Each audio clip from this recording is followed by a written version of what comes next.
All right. Amad Diallo anxiously waiting for Ruben Amorim. And this comes in through when he went ahead to obviously put out a brace when Man United struggled against a side known as Payok. And I've got ahead to see very many people putting out reactions. You know, a win is a win. And I'm really this kind of person who obviously comes out and really scrutinize the win. That is it. And I have to obviously sieve it and see to it that I analyze to the fullest. But I tell you, it wasn't the best of game that you'll come out and obviously say United was really in their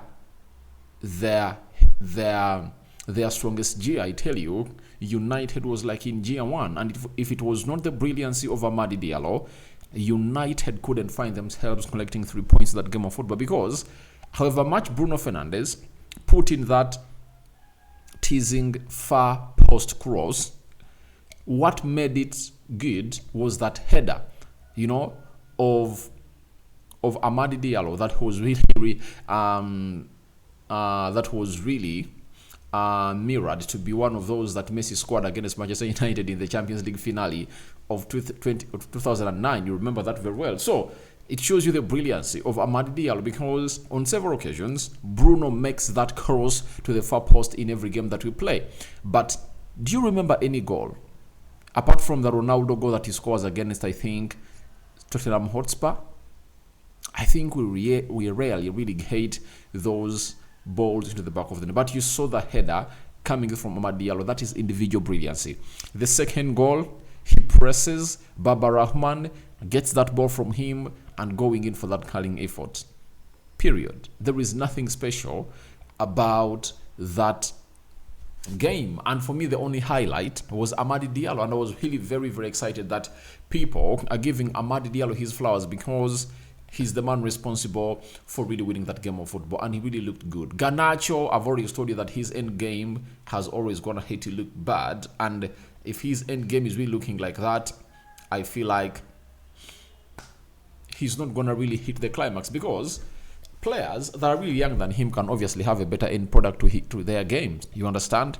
And that's what we're always going to have to be really hating for. And it looks like his mindset is always triggered that I have to go out and really score. And I've got to see people hailing him. He had 8 shots on target. And I'm like, what the hell?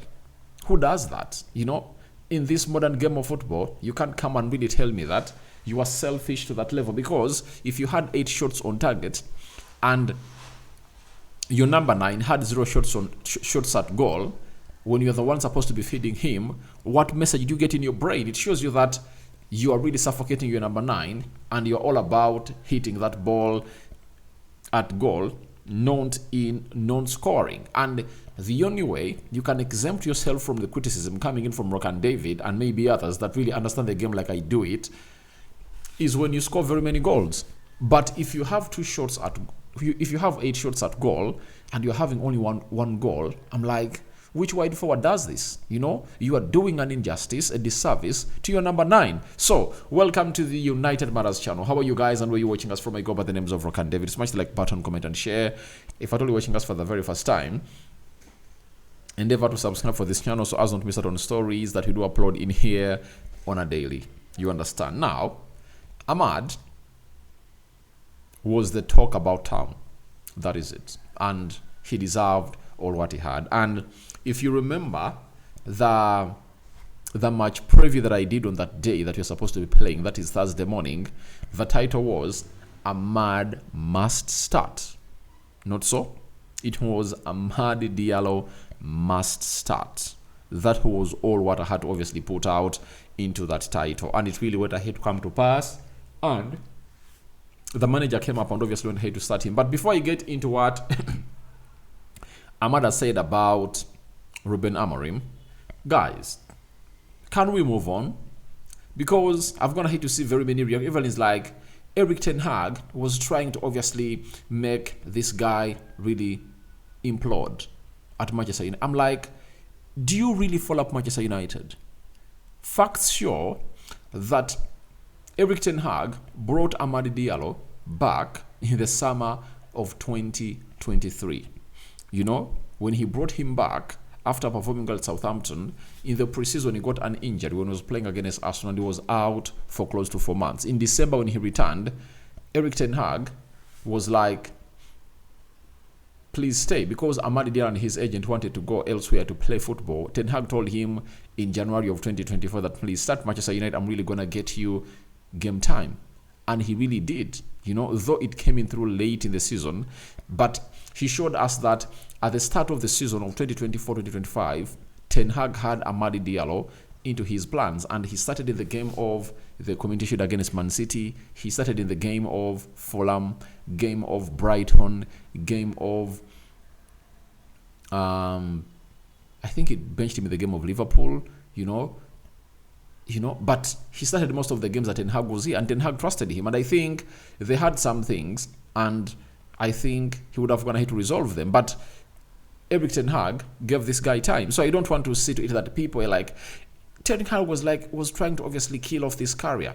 I don't think that it was suicidal from Eric Ten Hag. So let's leave it at that. And by the way, I really want to obviously even include Ten Hag in our conversations because he's in the past. Let's talk about Ruben Amorim. That's why the title is Amad Diallo anxiously waiting for Ruben Amorim. Now,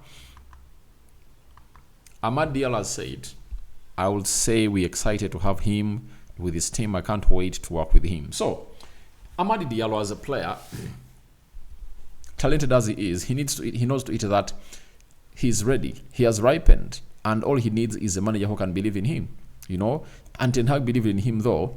Ten Hag is a disciplinarian, and he put him out in the game of Aston Villa, game of Fenerbahce, game of FC Porto, game of Brentford, because he felt like Garnacho, this guy was not really doing some disciplinary things right.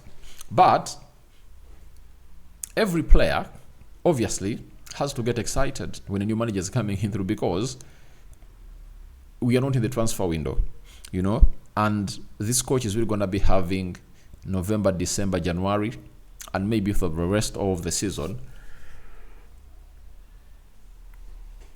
to obviously offer what we call a fair chance to all of these players of Manchester United. He's really going to be giving them what we call a fair chance. And that fair chance is really going to come to Amad Diallo. And when you look at the system that this guy plays, he wants all the people, all those forwards, focusing on creating for the number 9. Now, let me ask you, who is the best wide forward that we have that has created big chances for Manchester United this season? It's Amad Diallo, meaning that he ticks all the boxes of Amorim, and he knows to it that he's really going to be very pivotal into the team of Amorim, because Amorim wants that. He wants people or players that can create chances for their number 9. And that's exactly what you're really going to see. And that's why this guy is super excited. And if you've gone ahead to see, is it Michael Johnson that he plays as a wide forward on the right? He obviously has the same attributes like Amad Diallo. I believe there is a better player in Amad Diallo than most of the players. And all he needs is to really get that consistency and knowing that I'm really going to be starting. And this tendency of really trying to figure out where Rashford is going to be playing should stop. It should stop, because we only have one perfect right forward who is left-footed, that fits the modern system of play in Amad Diallo. All the other players that are being forced to the side, I feel a little bit for them. And I think Ruben Amorim is obviously going to come in through and see to it that let players compete. Let Anthony compete with Amad Diallo. Let Rashford compete with Garnacho. And let the best start in the left and right forward positions respectively. That's what I want to get. And I don't want to see the board coming out and really telling him that please, we want you to make so and so better.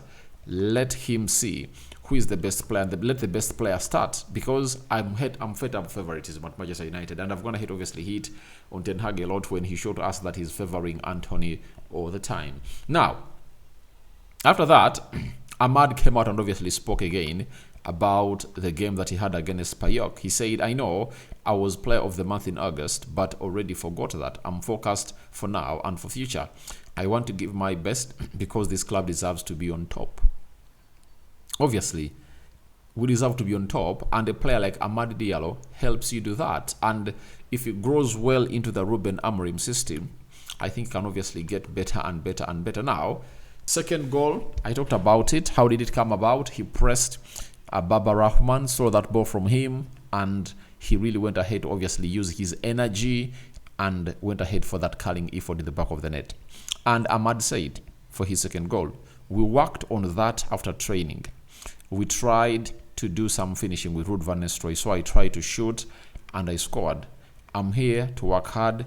Even when I don't start, I come on and try to do my best every time. Now, kudos to Ruud van Nistelrooy, because if he's really showing these players to finish, I think that has been the problem. And why Erik ten Hag was sacked, it was because this team was not killing off their chances that you're really creating.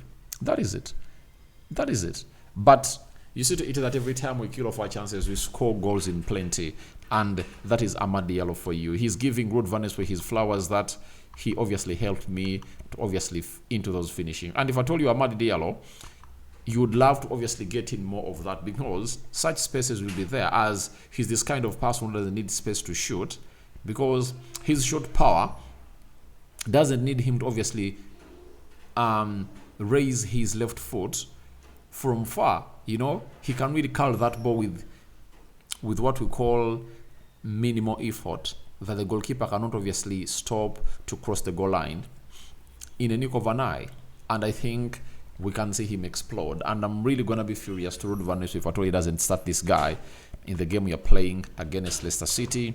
That is tomorrow. Then Ruud van Nistelrooy on Amad Diallo said he has been incredible actually in training. He was never affected by not playing.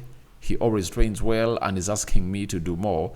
That's an example. Now, we are having a contradiction with Erik ten Hag and Ruud van Nistelrooy, meaning that you can really agree with me that Ahmad was training very well, but the problem was he had disciplinary concerns with Erik ten Hag. That is it. But you can't tell me that Ahmad was training worse and Anthony was training better. Anthony is in the past. He's not in the future, unless otherwise Ruben Amorim comes in through and really awakens him and really jumpstarts him to obviously turn into a player that we obviously saw in the first games when he came through at Manchester United. You get?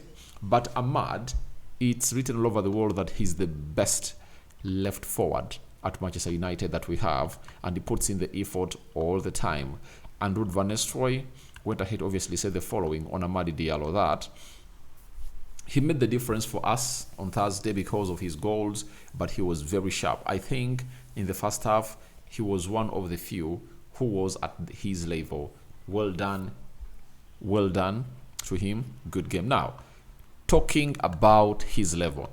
Obviously, all those players, I think it's only Lisandro Martinez, Onana, Amad Diallo, I think, and Manuel Ugarte that at least try to match their levels. But the rest of the players, they're really bang average on the day, you know? They're really bang average on the day. And I think if we really come like that against Leicester City, we might not find ourselves really securing the 3 points that we need, because we are having, 11, 12 points in the first 10 games. And I would want us to obviously get at least some 3, such that Ruben Amorim finds that at least on 15 points and see what he does when he pays a visit to Ipswich. So, Rokan David is my name. I call upon for your reactions into the comment section below. Amad Diallo, anxiously waiting for Ruben Amorim. What do you think is behind all this? Has Ruben Amorim called him and we told him that you're one of the players I'm really looking at, obviously start my team on or really build my team on? Because we should move on from the past. Rashford is the past. Bruno is the past. Let's get Garnacho. Let's get Amad Diallo turned into the players that we want them to be. I'm out for now. See you later. Continue to subscribe to this channel because we are going to see more and more and more of this. Bye-bye.